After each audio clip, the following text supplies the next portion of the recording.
Since we last met, and it's been a couple weeks since we did our last webinar, some of the, I already mentioned those 6 groups, ag groups that have come together, the Ag Leaders Working Group, 6 of the larger ag organizations in the state, and it's not an exclusive group, but it's a group that came together as a result of the push last year for Right to Farm.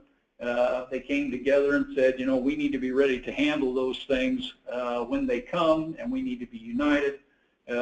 They've dealt with that issue, at least for this year, through their efforts last year. But now we're focused on property taxes, and there's some bills out there that they've had the hearings.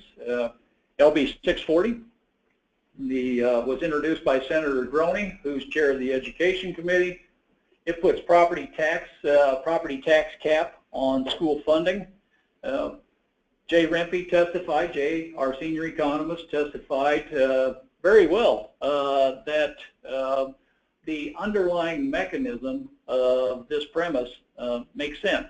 There are some things that we're working with Senator Groney and the committee on to help improve it.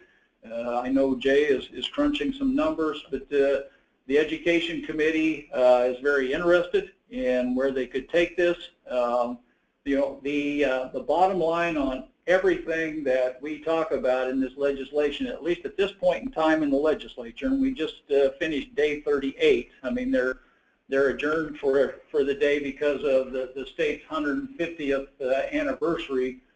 But today was day 38 of a 90-day session. A lot of this is really going to, according to my crystal ball, come together in the last 10 or 15 days of the session, whether we like that or not. And it's going to include or incorporate bits and pieces of a lot of these bills. Hopefully we're pulling the best from each, and the legislature's doing that, so that we have a meaningful package both on the revenue side as well as the delivery side of property tax reform.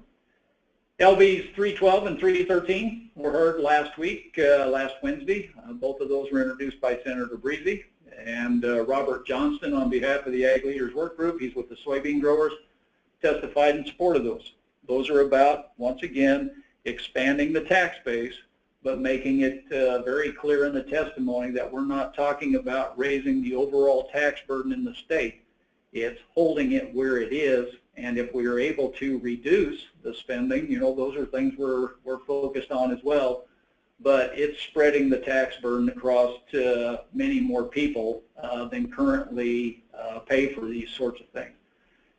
Both of those bills, as I said, the Ag Leaders Work Group supported those. LB 312 eliminates some sales tax exemptions on the consumer end of certain transactions, and LB 313 increases the state sales tax base, or the sales tax rate, from 5.5% to 6.5%.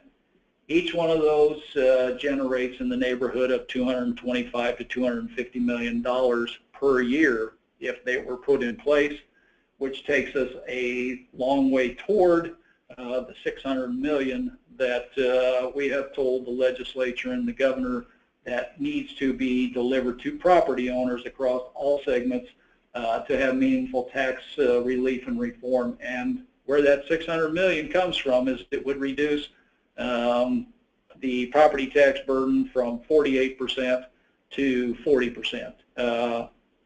Once again, it doesn't level or equalize the three-legged stools of a three-legged tax structure, but it takes us a long way towards getting to that balance. There's some deeper conversations that have to happen in the legislature about how we determine wealth and other things in our tax structure.